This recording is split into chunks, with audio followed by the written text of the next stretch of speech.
Today guys, we're going to show you how to can some of your excess Roma tomatoes or whatever and make whole canned tomatoes using a pressure canner. It is not that difficult. Anyone can do it. I will note that I am not using the typical steam gauge found in the Presto canners. I chose to go for a weighted gauge due to the simplicity and not having to go in annually and make sure my steam gauge is acting correctly. I am not a pro at this yet. This is probably my third or fourth time doing this, but I will say that this is not as difficult as you think it is. It takes a few times. It's scary the first few times, but once you get the hang of it, you realize, oh, it's simple as I stressed about. It is kind of a lengthy process, but on a slow Saturday or Sunday afternoon, it's super easy to do, especially once you get the hang of it. You can just leave it on kind of in the background and just wait for the timer. First things first, we're gonna get these tomatoes, we're gonna wash them, we're gonna take the tops off, and then we're gonna get a pot of boiling water and we're gonna blanch them and get the skins off of them. That's the first step. Okay, now we got all those tomatoes washed. Over here looking good. Ideally, when picking tomatoes, you wanna get some that have no blossom end rot, they have no insect damage, and are naturally vine ripened, meaning they have turned red or orange on the vine. Once you do that, yeah, a little green won't hurt you, but just make sure it's a decent, it's not gonna be too hard. Next, you get a stock pot of some sort and you boil some water. And once this gets to water, we'll add those tomatoes over there and let them set in there for 5 minutes. I am following a USDA food guide recipe, so I'll show you that, and I'll put a link into the bio where you can buy the book that I'm using. It is an Amazon affiliate link, but you know, it doesn't really affect the price for you. It just helps support me and upgrade the quality of my channel over time. For the recipe, besides the tomatoes and the jars and lids, you will need either citric acid, preserved for preservatives, or 100% lemon juice from concentrate. The from concentrate is important because the FDA requires the citric acid content within the lemon juice to be above 4.5%, I believe, for lemon juice from concentrate. Just don't forget about that. It will really help keep your food safe because the acidity of tomatoes isn't foreshore and can make your tomatoes not as delightful and potentially a risk for botulism. Beyond the lemon juice, you'll need some quart or pint jars, depending on what you want. Make sure you got the rings. Make sure you got the right type of mouth or lid.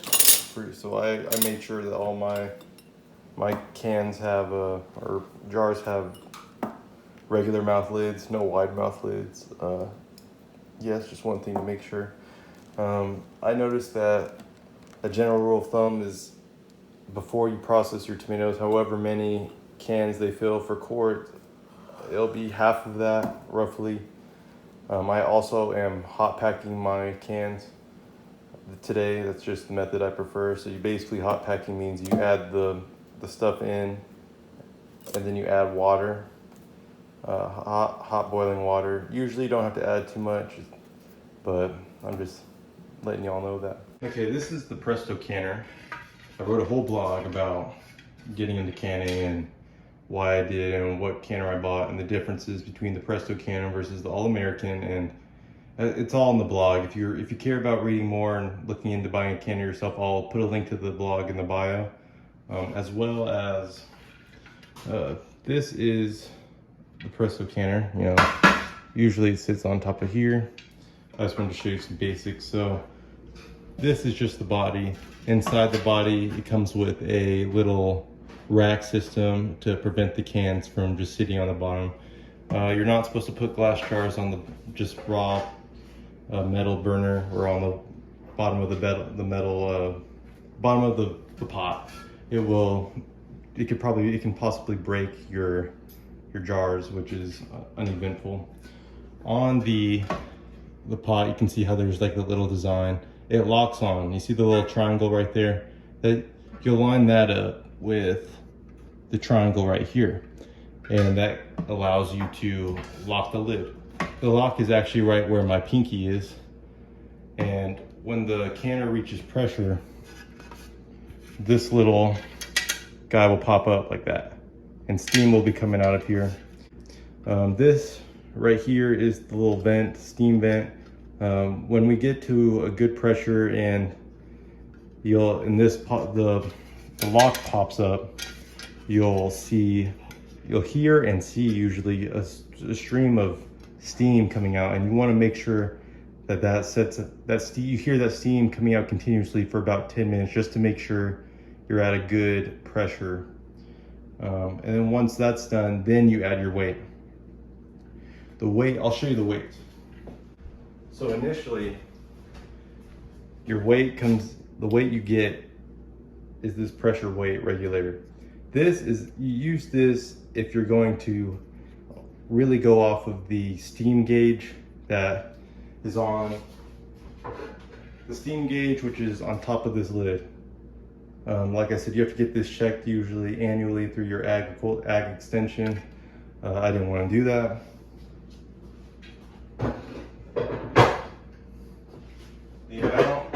The numbers on the steam gauge represent PSI, so it's pounds of pressure, pretty much. Pounds per square inch, I'm pretty sure. And it goes up to 10, 5, 10, 15, and then 20. USDA doesn't recommend anything over 20, over 15, which I wouldn't either, because it's kind of getting close to the danger. If something goes wrong, it's too much pressure, pretty much could make a bomb in your house. But if you follow the rules and you do everything right, you'll be all right. Don't worry about it. For my altitude, it recommends canning at tomatoes at about 11 to 12 psi, which, since I'm using a steam gauge, it only goes in increments of 5, 10, and 15. So I kind of overkill it. This is a weighted gauge. You'll sit it on, you set both of these, that one in the back too, on this, but that one in the background does not move. It is going to take about 5 minutes in this water, and then we'll pull them out as soon as the skins start splitting. From there, we'll put them in some colder water. It doesn't have to be ice cold, but that helps. And we'll begin to kind of just peel them as it goes. You don't want to overfill this. I've learned over time that when you overfill the pot with tomatoes, it takes a little bit longer and you end up kind of over processing it. But you'll figure it out as you go. It takes a few times before you get the hang of it. I think that's good for right now. Okay, now it's been about the 5 minutes. So you'll see the tomatoes starting to split. And that's how you know roughly that you followed the rules. So we're just gonna get all these guys that have split, and we're gonna put them over into the sink and let them cool. We're gonna de-peel them. Some people like to core the middles, take out the top and the seeds, but I believe that the seeds are where all the flavor is, so I personally leave the seeds in. It's kind of up to you.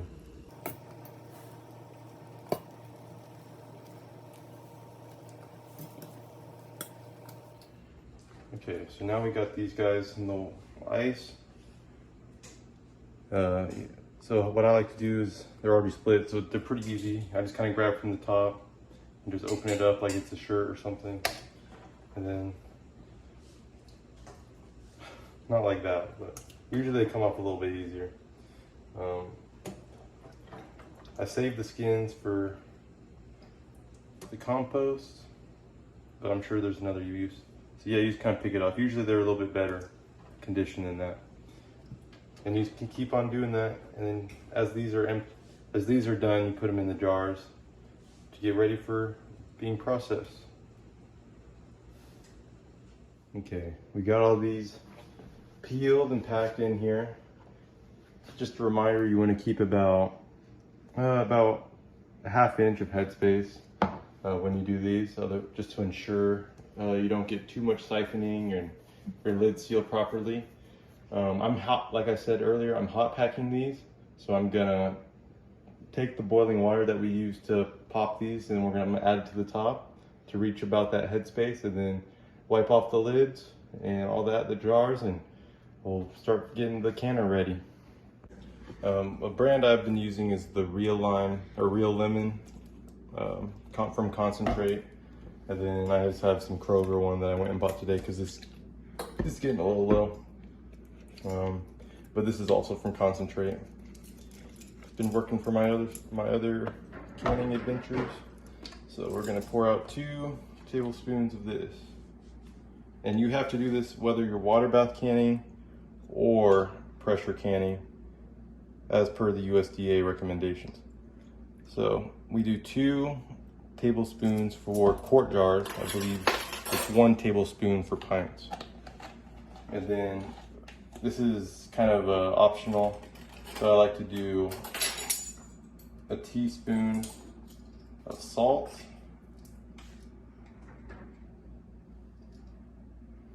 And then, I don't think you really have to do anything, but I like to get the bubbler again and kind of mix it around.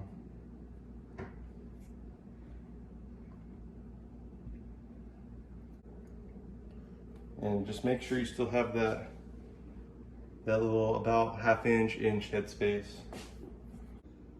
All right, I recommend using a funnel for these jars just so you get in the habit of, proper technique and you keep that lid free of any debris. So I'm gonna slowly add, I'm gonna keep it a little bit. Last time I had one jar that didn't seal. It's about a little over a half-inch, but we'll keep that. Also remember to use a bubbler. For a bubbler I use this little plastic spoon accessory, and I kind of just swirled around, and I'll do it right now. You kind of just poke it in there. You'll see bubbles coming up. Usually your headspace goes down, which is okay. As I said earlier, you're gonna want to wipe off the edges. And if you don't wipe off the jar before, it's not a big deal, but it makes it kind of sticky.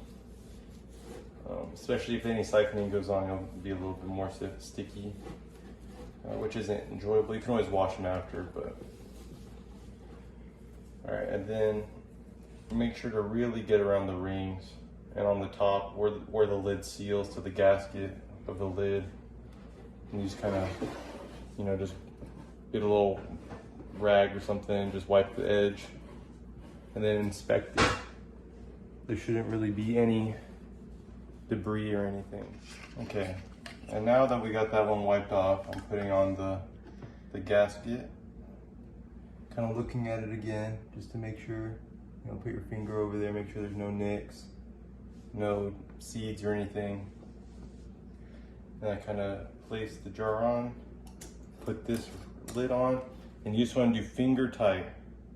So I'm not really clamping down, and it's good.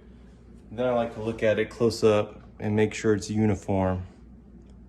It looks right. Which to me it does. It's all even, it's not quirky or anything. So this one's ready to go into the canner. And continue on that process for however many jars you got. I have 5 more, so this will be a second. All right, now we got all the jars finished. Got them all, the bubbles all sorted out. We added the lemon juice and salt and made sure the proper headspace was met. Now we're gonna get the canner ready. Okay, we got all 3 quarts added to the canner. And as you can see, it's kind of, the line's right here. So we're right on the line. And now we can start to add our jars. Okay, I got all the quart jars put in there, and now it's time to crank up the heat. And I will state that before adding all these heavy jars and filling all this with water, make sure your stove is capable of canning with that much pressure on it. If you're using an electric coil stove, you're usually pretty good. If you're using a gas stove, you're good.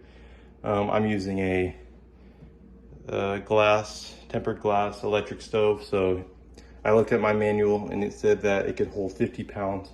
So for this, it's good. If you're gonna be water bath canning, you have this full and all this other stuff is full, it might exceed the weight of your capacity. So just make sure. We're gonna lock the lid and turn up the heat. You don't want to have the heat up too high. And you see, they got the air dashes to line up, and then you turn to the right and it's locked. So now it's just got all the stuff in here and we're gonna heat it up. Okay, to start, I'm not gonna crank it up all the way to 6. You kind of want to do it a little bit slow just to prevent siphoning. You want it to kind of build up gradually. So I'm going to put it on about medium and let it do its thing over time. It'll take about 30 to 40 minutes. Be patient. Last time I was a little impatient, I put it up to about 6, and right as soon as I did that, it popped up. So it was fine. Because with this, when you're going off the jiggler, if you have it too high heat, it starts spinning all crazy. If you have it too low, it's like barely moving. So you want it to be like a nice little one of those little hula hoop girls that just slowly, casually is spinning. You know, Presto has a video kind of highlighting that, so look it up. Okay. Our pressure canner has been going for about 40-ish minutes. I turned the heat up a little bit, and the pressure, the lid lock should activate any minute now. I'll make it. All right, the lid lock finally turned up. Now you hear that sound, you hear the little whistling. Usually you'll either hear that sound, like the blow, like air is coming out of the pipe, or you'll see a white cloud.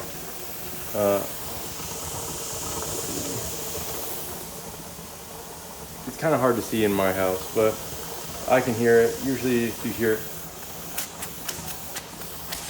you hear it. I let this go for about 10 minutes, and then once the 10 minutes is up, I put on my weighted gauge of 15 pounds, and then we'll watch it climb up the pressure. Okay, this has been going for 10 minutes. You can hear because it's still pushing out the same amount of steam. You just can't see it. So I'm gonna put this on, and then this is gonna slowly begin to raise. Like I said, when you're using a weighted gauge, you can't really rely on this. But I've been using this as kind of like a guidance because mine's relatively accurate. So whenever this hits around 15, you'll start seeing this move. Okay, it's approaching 15 degrees or 15 PSI, and you start seeing this little thing jiggle. All right, and now the jiggler is starting to jiggle. And I'll show you guys what it's supposed to look like in a second once it reaches the appropriate temperature. You kind of, like I said, don't rely on this, you rely on that when you use the jiggler. And this is what the jiggler is supposed to do. I have it on almost exactly medium. For me, you kind of find the sweet spot. Since this is an electric stove, it kind of picks up in heat and then dips back down. So I noticed for me, instead of trying to play around with it a whole bunch, I just let it kind of do its thing. So yeah, keep it around that like a little hula hoop girl, just spinning, not too fast, not too slow, just kind of tilting, Like I said, you may have to play around with your sweet spot on your stove. I had to turn mine down a tiny bit as the pressure kind of accumulated, and now it'll go a little bit too fast for me, and then it will eventually slow down. Like that's about a little bit too fast, but a little bit normal. Like this is what I call normal. So it'll pick up and come back down, pick up, and that's because of the stove, the electric stove. So like I said, you're gonna have to play around with it and find your little comfort zone. I know for me personally, I'm gonna have to be around medium, give or take a little bit. So, yep, keep that in mind. We're about halfway done with our time. The whole recipe called for about 10 minutes at 15 PSI.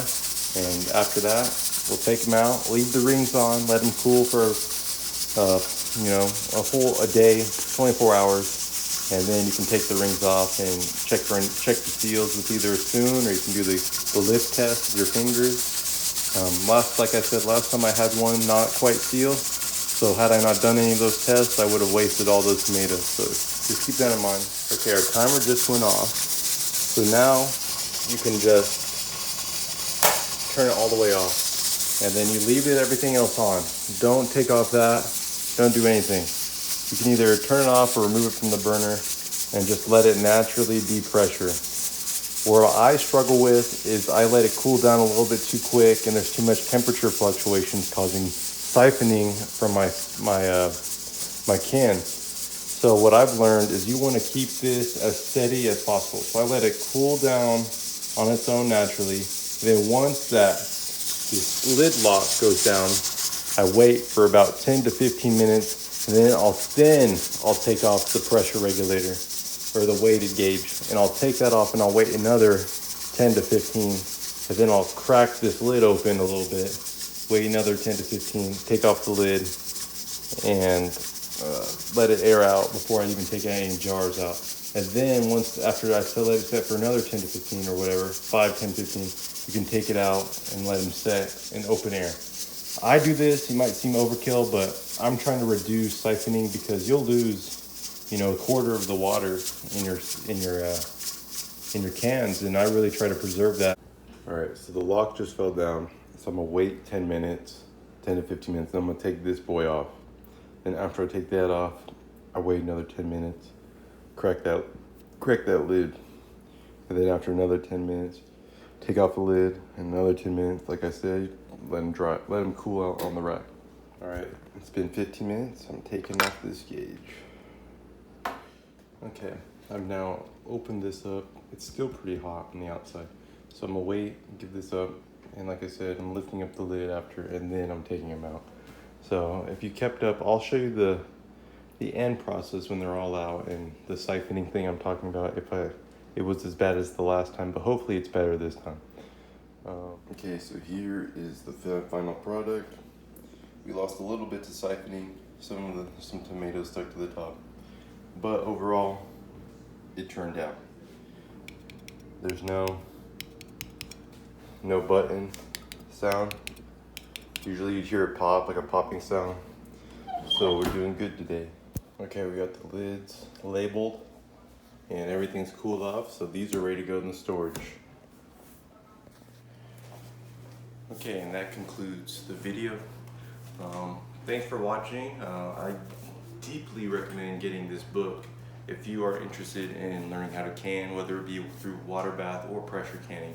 All of it is covered in this book. You can actually, all this information is for free online. I'll put the link to the website that you can get it. I prefer to have stuff on a physical copy just so I don't have to rely too much on technology, especially while cooking. I kind of hate when you're making a recipe from like Food Network or something and ads pop up or whatever, your Wi-Fi is slow. I just don't want to deal with it.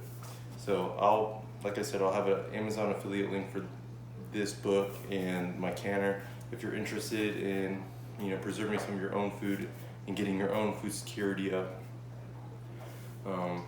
Yeah, thanks for watching. Let me know if you have any comments or concerns in the comments, and if you have any recommendations for me in the future, let me know, and I'll try to make a video.